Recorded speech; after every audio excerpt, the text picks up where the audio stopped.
Creepypasta Time. My name is Adam and I am an addict. It's been 3 days since I last died. Hi. My name is Adam and I am an addict. The words have no meaning. Not anymore. They've been recited too many times. Hello, Adam, the chorus responded. Metal folding chairs arranged in the obligatory half circle. The even more obligatory stink of burned coffee mingling with stale cigarette smoke. It's been 9 days. I glanced at my watch. 10 days since I last died. Approving nods. Predictable smiles. A chuckle. A cough. You'd never guess it. We look so normal. Plumbers, librarians, teachers, cops. Men and women, young and old, black and white. Hello, my name is stickers with fake names scrawled in Sharpie. The world's most dysfunctional and depraved family. This time I almost didn't come back. A few nods of understanding. A couple of concerned frowns. Icy water in my lungs. Dark, murky water enveloping me, pulling at my clothes. Choking. The medics. They told me I died on the way to the hospital. The girl in the front row, the one with a bun pulled back so tight it stretched the skin on her face, leaned forward. Tired. Sucking more water down my windpipe. Sputtering. Closing my eyes. Twice, actually. I died twice. They brought me back both times. I shuffled my feet. Obviously. Ambulance bouncing, sirens screaming into the night air. Medic radios crackling and someone pumping on my chest hard. Ribs crunching. Vomiting water. It was between those two resuscitations. I looked down at my beat-up tennis shoes. The room was silent. Waiting. It was between the two revivals that I saw. The pumping on my chest faded. No, damn you. The medic yelled. He sounded so far away. Darkness clouded in. I saw. I'm sorry, I choked back a sob, cursing my own cowardice. I made a beeline for my metal folding chair and didn't look up from the linoleum floor. Weak applause. The usual. You'll find us after hours at your local church. You'll find us at your high school's gym on Tuesday and Thursday nights. You can find us in your library at the kids' room. This is a support group for death addicts. If you've ever been brought back, you get it. It's euphoria and excitement that no drug can match. Not even close. Thank you, Adam. Tom, the group's organizer, stood up from his chair. More clapping. Let's break out into groups. I sipped tepid coffee from a styrofoam cup, trying to avoid eye contact as pairs and trios formed. Low talking filled the confines of the room. This is the part where we're supposed to form a bond with someone. Share an emotional experience. I usually sit this one out. You saw it, didn't you? At first, I didn't realize she was speaking to me. Didn't you? She asked, louder. I looked up from the floor. Saw what? I mumbled. You saw the basement. Her green eyes were too intense. Too focused. You glimpsed it. The basement. Death addicts chase the basement like dopeheads chase the dragon. After you've died a few times, you'll see a way down. A winding, stone corridor lit by torches. An escalator at a vacant shopping mall descending into nothingness. An elevator in an abandoned office suite, with only one button, down. Each person sees it a little differently, but they all lead to the same place. Every time you die, you'll go a little bit lower. You'll take another couple of steps. Another ladder rung. A little bit closer to the basement. Supposedly, every death addict has that same nagging feeling that draws them downward. No one can explain it. Barely anyone can describe it. But we all understand it. Listen, she looked over a shoulder and leaned forward conspiratorially. I know how to get there. Not just down the steps, but inside. Now she had my attention. You were inside? Meet me out back, behind the dumpsters. I don't know about this. I eyed up the pair of loaded hypodermic needles. Really? Her eyes glinted in the moonlight. And you trust drowning? Death addicts all have their preferred method. Heroin laced with fentanyl is a popular option so long as you have your partner waiting by with naloxone to bring you back. As a loner and an introvert, I'm more of a drowning kind of guy. I don't like needles, I said. And one addiction is enough for me. She laughed again. It sounded forced. She gave the needle a little flick with a finger. She looked like the world's most perverse nurse. Come on. You first. The stench of the nearby dumpster was overpowering. Are you sure about this? I yanked on the dirty shoelace that was my makeshift tourniquet. Oh. I'm sure. She slapped 2 fingers against my bulging vein. How's this work? I asked. I can't explain it. I can only show you.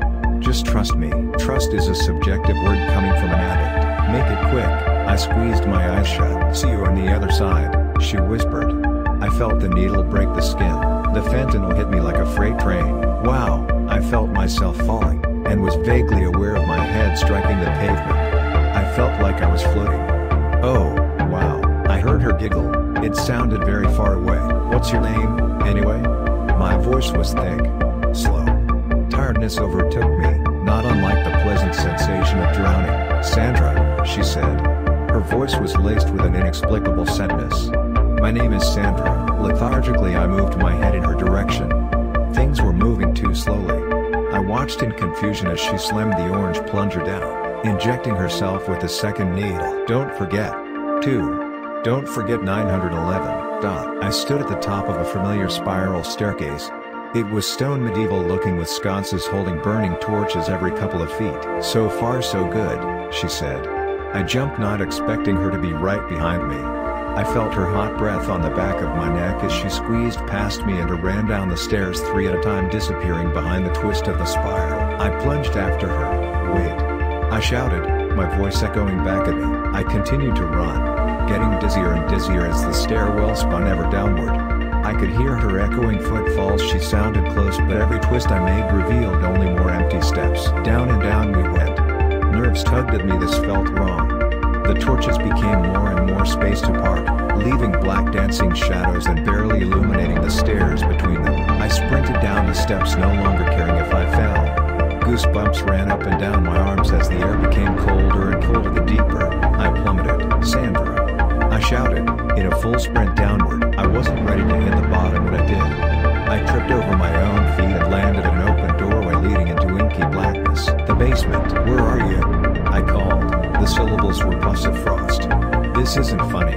In here, she called distantly, from somewhere in the terrible darkness. I stepped into the basement. I can't see. I moved through the doorway, questing outward with my hands. The euphoria wasn't here. The excitement wasn't here. A terror I had never felt began to blossom in the pit of my stomach. Over here, I moved slowly toward her voice. The door leading to the staircase slammed shut with a thunderous crash. I fell again and scrambled backward, a sort of reverse crab walk, and pressed my back up against the cold stone wall. Welcome. The voice was disgusting and inhuman. Moist, fleshy hands gripped my arms and legs with impossible strength. I couldn't see, and now I couldn't move. No! I screamed. Get off me. I felt myself carried across the room, then slammed onto a hard surface. Help! Help me!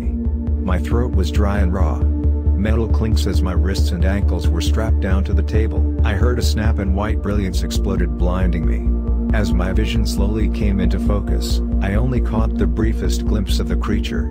Tentacles slid across cold stone, leaving sticky wet trails like a slug. Its long claws dragged across the floor as it slithered around a corner and disappeared. Welcome, that sickening voice repeated.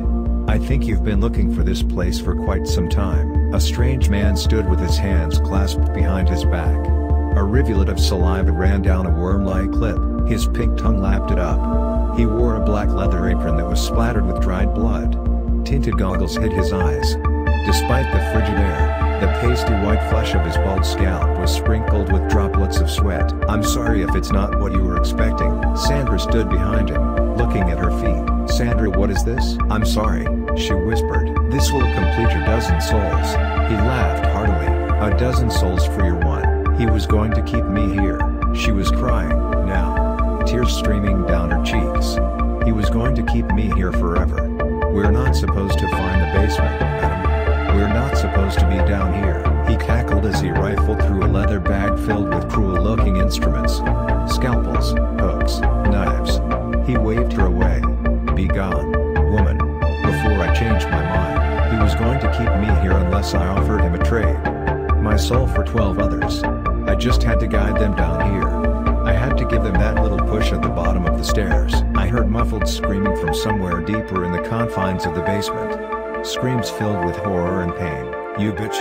I howled. He is going to take your soul, Adam. He's going to carve it out of you. He's going to carve it out and feed it to his pets. She choked back another sob. I'm so sorry. He held a scalpel up to the light, made a satisfied grunt, and turned toward me. Just remember, Adam.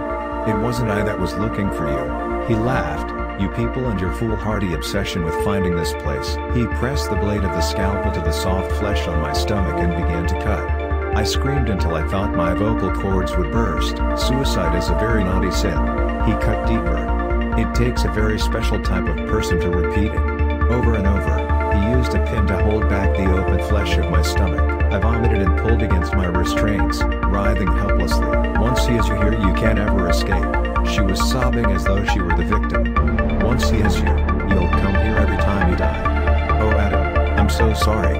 He gave me no choice. You bitch. I screamed. The wondrous thing about the human soul is that it regrows. Eventually, another muffled scream raked at the terror I felt. Think of it as farming. He licked up another trail of saliva that had worked its way down to his chin. He spoke almost conversationally as he cut into my stomach and began rooting around my organs with his hands. With the number of times you've died. My oh my, this will be quite the harvest. Blood splattered his goggles and face. I could feel my intestines being tugged and moved, like a pile of snakes in my belly. He licked the blood from his lips. Suddenly he stopped, and his head snapped upward toward the ceiling. Well, now, he whispered softly. That is unexpected. No, Sandra's voice was laced with terror. More muffled screaming from the adjoining rooms. It seems you and I aren't done after all, Sandra. He's going to be back. She backed up against the wall. He's going to be back. Layaway wasn't our deal, darling. As for you, he plunged one finger deep into my open stomach.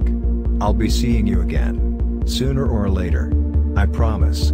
Give him another dose. A strange voice. No look. He's coming around. My vision cleared. Two paramedics stood over me. One had an empty naloxone packet. Welcome back to the world of the living, he said. Let's go to the hospital. I rolled onto my side and vomited into the parking lot. The stench from the dumpster was overpowering. I ripped my shirt upward and looked down at my belly wholly intact. Easy, easy, the medic said. The other medic put a hand on my shoulder. You're lucky it's trash night. If those guys weren't back here to empty the dumpster, you'd be long gone, Sandra. I croaked. The girl. Where is she? The medics look at each other uncomfortably. Sorry man, the older one said. She didn't make it. I looked to my side. A plain white sheet lay still on top of a motionless shape. We tried. The basement. My crazed eyes met the medics. I don't want to go back. Oh God, I don't want to go back. But she said I'm stuck there. Trapped. Take it easy, pal. He led me to the waiting ambulance. Take it easy. He said I'm going back. I don't have a choice. The words were spilling from my mouth. The medics exchanged a glance. He said I'm going back when I die. I began to sob, fear overtaking me. He said I have to go back sooner or later.